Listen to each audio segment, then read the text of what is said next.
You have one that matches the pajama bottoms there? Yeah. Let's hope those don't show. I wore those playing pool the other night. Uh-huh. Flash. Oh my gosh. Awesome. Who we got running camera tonight? Nobody. I like him sometimes. He's a good camera operator. And here we go. We got James Regier, Mike. You going to talk about Florida? I guess. Did you see any trains down there? No, I didn't. Jeff Schultz just got back from Israel. Oh, yeah? He saw trains over there. Wow. Uh-huh. He's going to send us a video so we can talk about it sometime. This sounds fascinating. All right, guys. Ready, set, and... The What's Neat This Week video podcast is supported by enthusiastic model railroaders just like you. These are anyway. And by GL Robotics. With over 61 colors of 3D printing filaments in stock, your gateway to new technology. Check out their website at glroboticsusa.com. Further support is provided by Microengineering, keeping you on track with quality products for 55 years. Check out their website at www.microengineering.com. Order from your local dealer or order direct by calling 1-800-462-6975. Additional support is provided by Spring Creek Model Trains, your destination for model trains. Stop in and say, wow. Check out their website at springcreekmodeltrains.com. And by Intermountain Railway Company, where the detail makes the difference. Check out their website at intermountain-railway.com. And by Roca Prototype Models. We make it real. Check out their website at www.rocamodels.com. Additional support is provided by Yelsma Graphics, America's leading distributor of quality railroad art and embroidered clothing since 1985. Check out their website at yelsma.com. Further support is provided by the NCE Corporation, the power of DCC. Visit their website at ncedcc.com. And thank you for supporting the What's Neat This Week podcast.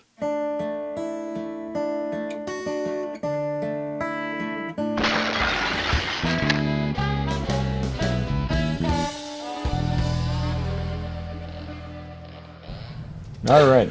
This is the What's Neat This Week, show number 227 from March 11th, 2023. I'm your host, Ken Patterson, the host of that What's Neat show for Joe Fugate over at Model Railroad Hobbyist Magazine. And I want to say that the April video just got finished this week. And in that is part 3 of the series of building a shelf layout, which I think we covered a couple buildings and building the turntable and making it all operational in this 3rd segment. And in the 4th segment that's going to run in May, we're going to bring it all together into a 12-foot by 5-foot layout, whereas the shelf portion can be pulled out and interchanged with another same-size shelf layout to change the operating scheme of the entire layout. Something that's perfect for the man cave or for the dweller that's got a smaller area that doesn't build one of these great big monstrosities that we see down here surrounding me. A lot less track to clean and a whole bunch more interest in a net It's situation. also good for when Mike Buddy comes along and wants to do this as nuts and string along all the layout outside, you know? Yes. I was rail fanning on the bluff this week. That was hot. Rail fanning on the bluff this week with the binoculars in the middle of the night. I love watching the trains running in Illinois on the Chester Sub over there, that double track main line that we have that just runs south of Dupont. They hightail it about 60 miles an hour plus on that trackage, and it's fascinating daytime or nighttime to sit on the back porch and rail fan. I have counted trains that are up to 204 cars long. This is something that was unheard of to me in the 80s. Yeah. But it's amazing to see this. But I want to share with you a little footage because I couldn't see that much once the moon popped up and started reflecting off of the river in the backyard. Yes, the river is up and everything's all good with the spring floods that we're having here in St. Louis at this point. But it's manageable, and it was a very beautiful shot that I kind of wanted to share with everybody on the show tonight. So we've got with us tonight on this side, I've got Mike Buddy. Hey, everybody. All tan and fresh from Florida. Yes. And on the other side of me over here, I've got our favorite James Regier, who is got his beep on the table. I can see that, and I look forward to hearing what you have to talk about tonight, James. Yeah, hi everybody. So with that, who wants to start it out tonight? James has got more to talk about. Well, so yeah, I've just printed out the beep to try it out finally on the Photon X. I had to reconfigure some of the supports and that sort of thing, because one of the things that I've discovered with printing these threshing machines and the tractors was that I can find supports to actually work for supporting a model, and they have the real advantage that they break away a whole lot easier than the medium supports. And they're less likely to take parts of the model with them when you break it away. Right. James, have you ever tried heating those up with a hairdryer? I've not tried that, but yeah. I've heard some guy was trying to tell me that my friend Barry up there in Massachusetts was suggesting that, try that. So that's a good tip, and I'll have to try that sometime. But one of the things that I've been working on is that there's been a lot of comments, last week and the week before with the steam tractor, with the threshing machine, and that stuff, that folks are wanting to know if they can get one and if I'll be making these available. Yes. That is in the plan. I haven't figured out a name for the store yet. For whatever reason, that's been a big hang up, and the best venue for for getting reliable communications and sales and that sort of thing. I'd prefer to not just do an eBay storefront, but figure out something that works. So anyway, if y'all have storefront names, go ahead and shout them out in the comments. Maybe I'll go with one of them. How about JR Model Company? JR Model Company, yeah. Allison already told me I couldn't use our street name and shops on it, because she didn't want our street name out there. But yeah. We'll figure that out. But yeah, this beep, as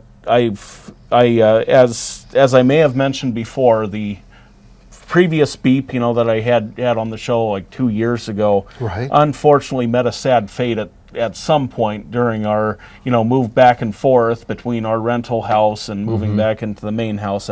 That the cab got crushed, parts of the hood got broken. So that forced me into something that I'd been procrastinating. That is doing the 2.0 with some of the updates. And the biggest update is that all this is printed now straight up and down instead of at an angle, which I think helps with strength of the print, but also helps eliminate a lot of the print lines. So is it put in there vertically, like the shell is up and down? Or no, as in just the way it is now. As in, it comes out more or less the way it is now. Right. Of course, in separate parts. And this Right. is, what printer did you buy from G&L Robotics, USA.com? This is the Photon X. Okay.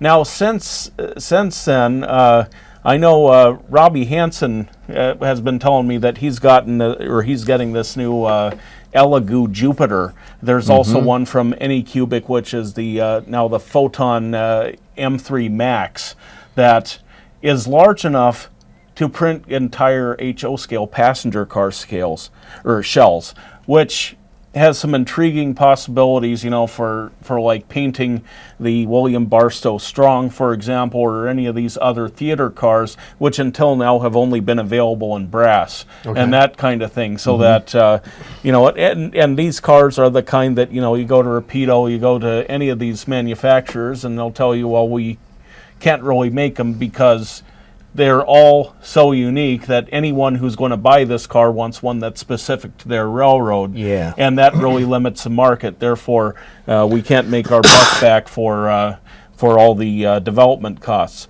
But if private developers, want to do it and they want that car, well, then they can print it, and then make it available to others, and you can sort of reroute the system. Or one thing I've been wondering about, if someone comes up with doing their legwork and all the research and development, and manages to, get enough demand that they sell it to the manufacturers, that all they have to do is do the tooling. I wonder if that might make it more economical in some ways. Okay. But at any rate, it is remarkable with what all you're able to do. Now, one of the things that I want to do with the beep is do a full truck 3D print.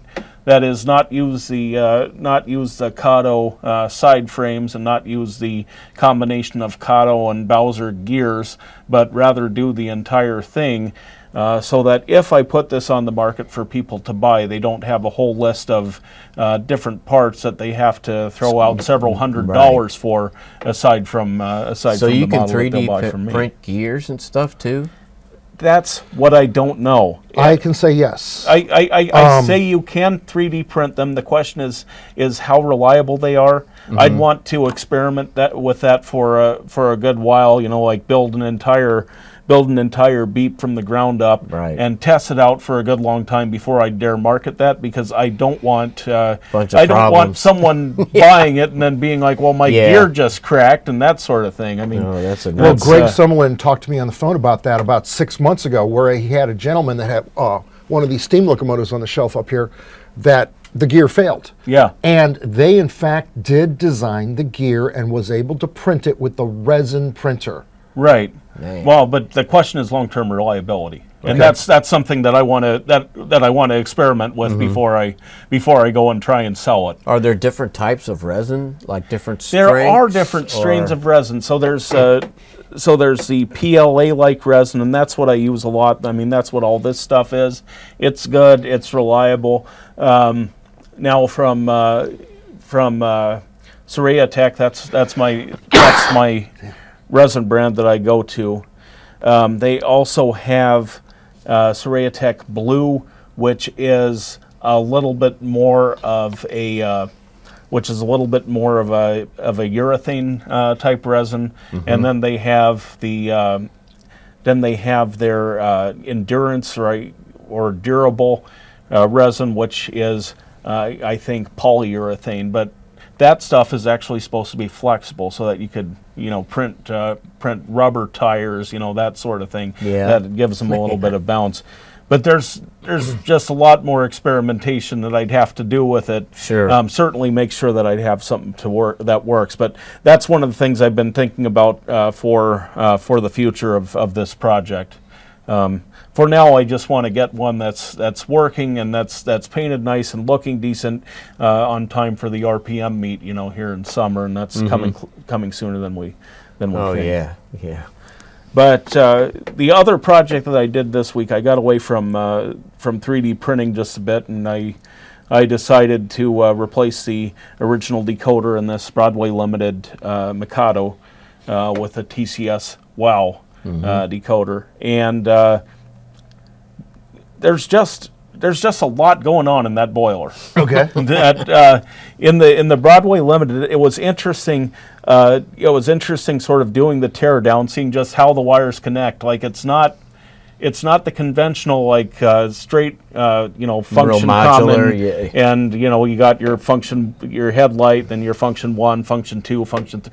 That's but that harness has actually got the track power wires like you'd expect. Correct. The motor feed wires that you'd expect. But then it has a sensor wire. It has then it has something for the smoke generator. Then it has something for the headlight.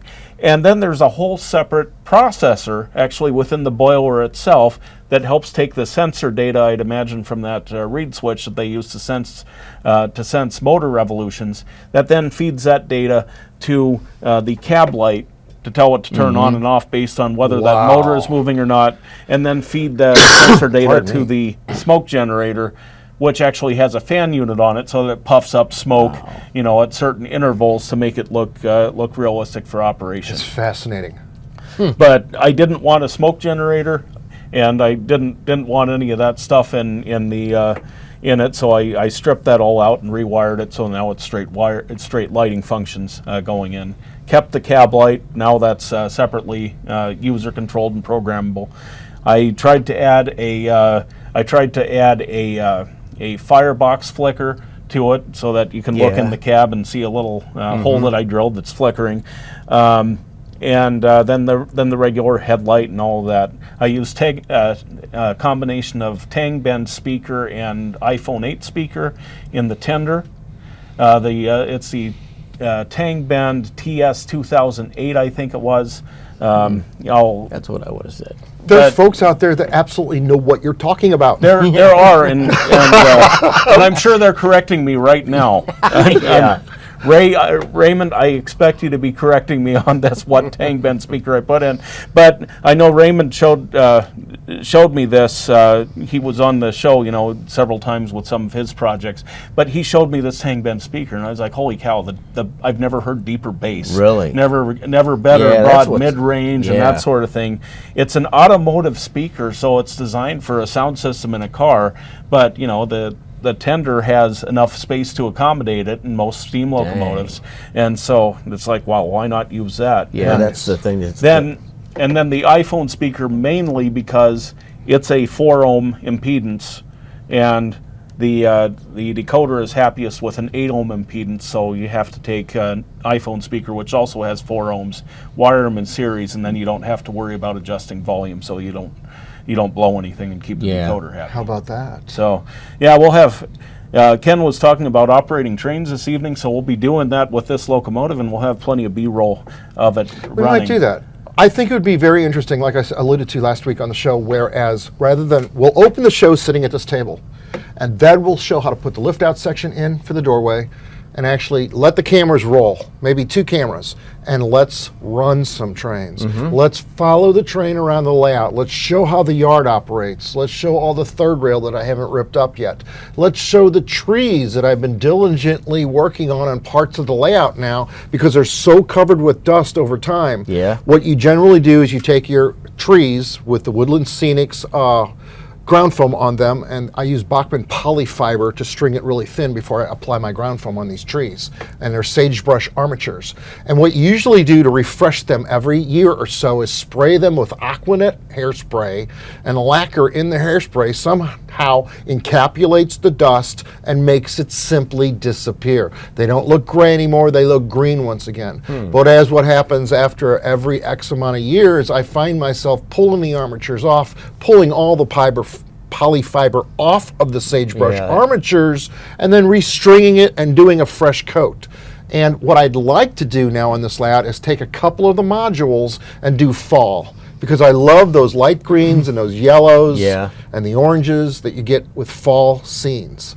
And I think fall and winter especially, is such a challenging time to model. Oh yeah, and then the trick that Campbell showed us in that video, for making the leaves on the ground and that sort of thing. Right. Yeah. I was looking at some video today of Mike Confalone. Have you ever heard? he models winter fantastically, doesn't he? Yes. Yes. He's so good at the patches of snow, partially melted snow. And the trees, the bare trees. I and would love stuff. to have him on the show. Yeah, man. If you didn't know, I would swear those pictures were real. Right. The muted lighting looks cloudy and everything. Man, that's a killer layout. Yeah, Mike Confalone's pretty good at what he does. Yeah. One interesting thing about modeling autumn, at least as far as the prototype is concerned, I know in Germany there were always a whole bunch of delays on the passenger trains when it came to autumn.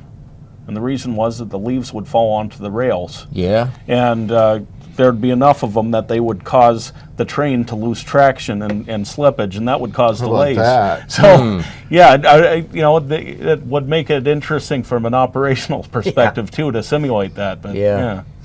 The best thing I found for recreating the effect of dry leaves that have fallen on the ground underneath the trees, and even if you're modeling green deciduous like the middle of summer, in the park areas over here, the woods beside the house here and along the river, you still see all the dried leaves on the ground. It's just the way it is. Right. And what you do is you take leaves, you grab some ground up Real leaves. brown leaves, and you grind them up in a blender, and you don't do it dry because a blender can't move the material around if it's dry. You got to pour water in it so that everything can circulate, Right. and all the dry particles of leaves then get ground up, and then you run it through various sizes of screen, whether you're modeling N scale or HO scale or O scale, so that you can create the right 2.5 or 3 inch diameter leaves that you're looking for. It's so effective on even on the green scenery. If you look back here on this back wall, that's exactly what's there. And I don't glue it down. which makes it very difficult when you want to clean the layout. But it looks dynamite in photographs. Right. It just creates that effect of dropped leaves. Mm-hmm. And that's, if there's a tip for the show. I did want to say that Lee English at Bowser, I've noticed, I was checking a website, and they've come out with some brand new locomotives that I have never seen before. These are rebuilt SD40-2s for the Canadian Pacific Railroad, and they're called SD30C Eco locomotives. And they really look interesting in that they've got that SD45 fan type of arrangement on the rear end of the shell, but yet it's got a snoot nose, long hood nose on it. Absolutely fantastic. They're just out on the market. I just saw them recently, and I called Lee the other day and would love to bring him onto the show so he can talk about all of the wonderful models that he makes, the Montreal Locomotive Works models, the CP Rail stuff that he's been doing. Just gorgeous models. Hats off to you. And by the way, if there's anyone who might be able to take this beep commercial, it'd be him, because I mean, the entire thing is designed to fit onto one of his one of the VO1000 chassis. Is that right? That's right. Only slight modifications to the weights. Except for Santa Fe only had one of those. Well, the Santa Fe only had one. Who else had one? Yeah, because it's a rebuilt. It was a shop build in Claiborne, Texas. It was a unique one-off to the Santa Fe. Now, there were other railroads that did, in fact, try the same technique of putting a 567 under the hood of an Alco or a GE, or not a GE, excuse me, or a Baldwin or that kind of thing. But they were generally one-offs, because by the time you got everything to work together and be compatible, it just turned out to be a little bit too expensive. There you go. To be mass produced. You can find these SD30C Eco locomotives that I just described at springcreekmodeltrains.com.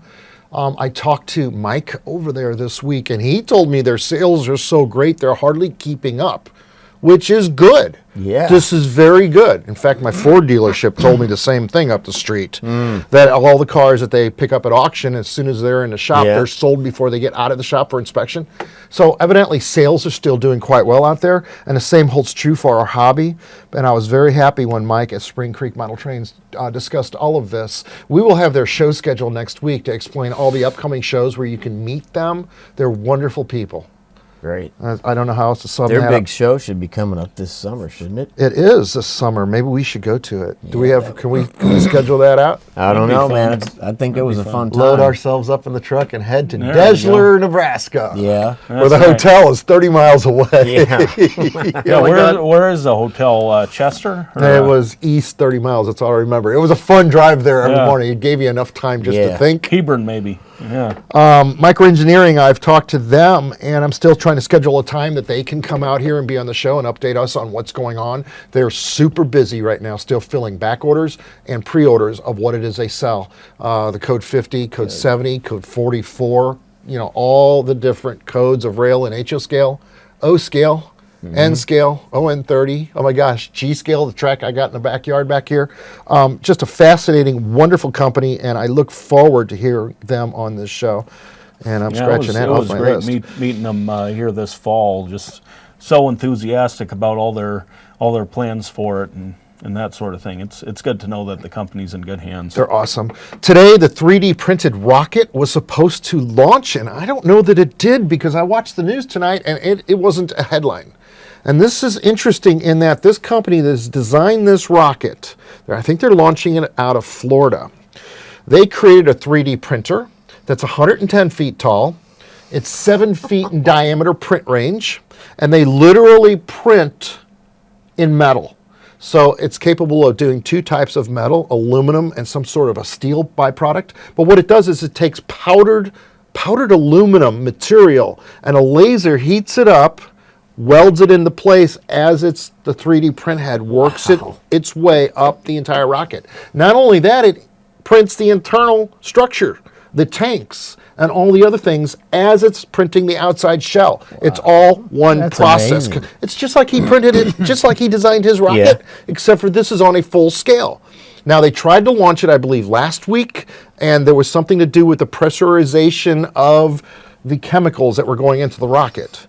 and it was a different kind of chemical. It's not the normal stuff that we've heard about. I think they said it was liquid methane that they're using as propellant in this device, and it wasn't the right temperature, so they fixed that, and they were supposed to launch it today, and I haven't heard anything about it, but you could probably Google it. But what fascinating technology, and I'm pretty sure GNL Robotics does not sell this printer because it's a one-off. They designed it themselves for just this purpose. Oh, shoot. There go my Yeah, plans. there goes your plans for your own To spaceship. have my own space program. Well, Greg Summerlin was explaining to me about that 3D printing handheld pen that we've talked about that you can find. There's 2 different kinds on his website.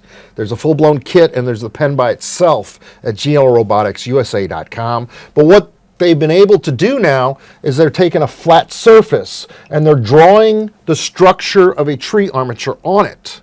And then they peel it up, and they're able to bend this material so that it forms the full 360-degree radius of a tree, and then they flock it. That's fascinating to me. Yeah. As we saw Jason Thomas do on last week's show, he found some weeds outside and made some really neat little trees in less than 3.5 minutes that we showed that video. But using a 3D print pen, that's fascinating. That's a great use for something like that, where you can literally start creating the basis for your scenery. Yes. So rock and roll. There's a lot of neat stuff going on in our hobby. Mike, what did you bring tonight, brother? Well, I got 3 more of the Eldorados, the latest colors that they came out with from Bob Johnson at Masterbuilt Models. He's been sending me a lot of presents lately. These are the same models as the ones I brought a few weeks ago with the etched metal hood ornament. Oh, that was and beautiful. The side mirrors and everything. This one in particular I really like because it's the 1976 Bicentennial Edition Cadillac Eldorado, and they were all white with the red dash and a white interior, and then have red and blue pinstripes around the hood. But Nice. they only made 300 of those because at the time, 1976, they thought that was the end of convertibles for safety reasons. So they made their last 300 convertibles like that, and they thought they would never make convertibles again. Well, I remember that time when that happened. yeah, things change. I don't know how it is today, but I always did like the white on white, and it's got this special white hubcaps, white centers on the hubcaps. Wow. But these cars are just amazingly detailed. Just about looks like Boss Hogg's car there. Yeah, I think it is the same. I think that's what he used. They'll probably come out with an edition. Yeah, like they that. have to have the Boss Hogg edition, of course. Right. Yeah. So I've also got some Ford station wagons with the wood trim on the sides, and another Chevrolet Caprice from Burkina. So it's a little bit newer model than the one from Rapido. Okay. So it's nice that they're doing different years of this basic American car, Chevy Caprice or Impala. So I'll bring those next week. And That is awesome. these are really awesome models. I'll shoot B-roll of it so everybody can see those up close. I shot the hood ornament on that one Cadillac last week or the week before. Yeah. I couldn't believe how awesome that was.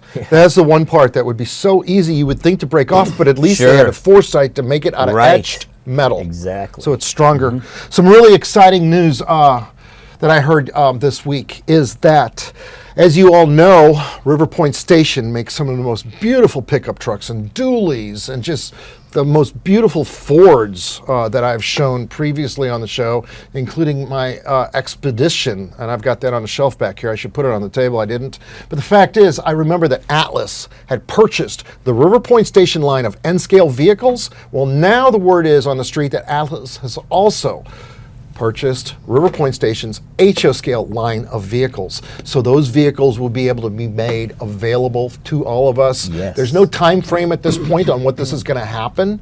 But I tell you what, I'll bet one friend of ours, Neil Maltz, is probably going to be wanting to get his hands on some of those and light them up. Oh, yeah. Light them up with all his, Yes. Yeah. right? Oh, I'm sure.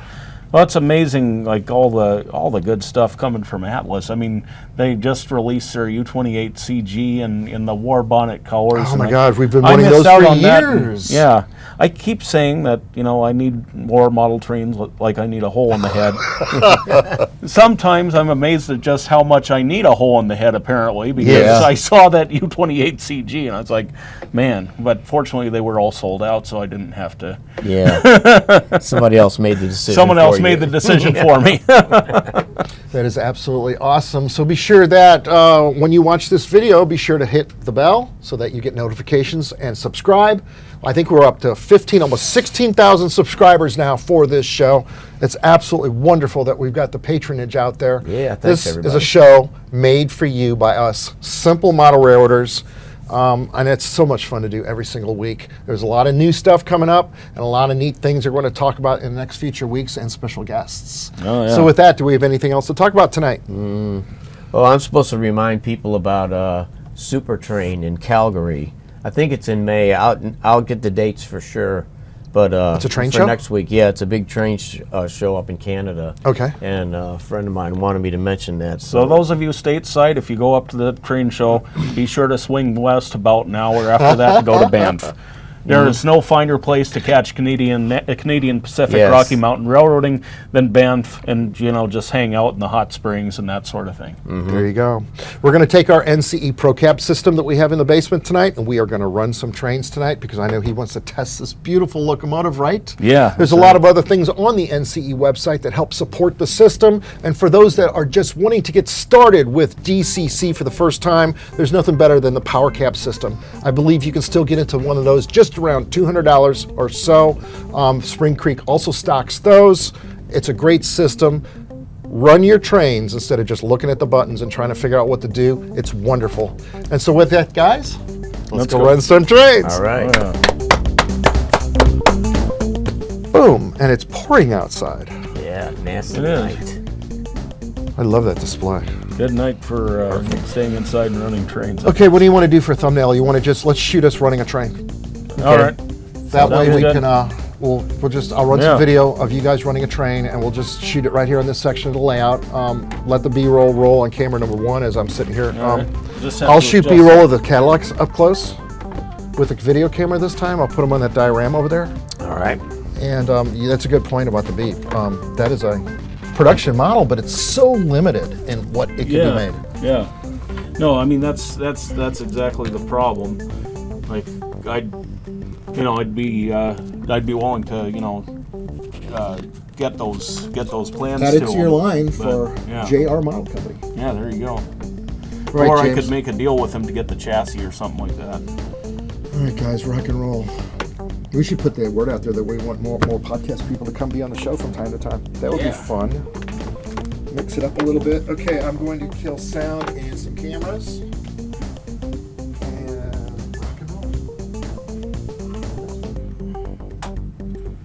Yeah. Paint looks like shit right now, but Well, it's okay. it I'll looks leave way that better out. than your first one. There's, the lines are. The lines are gone. nicer, yeah. Yeah, a lot better.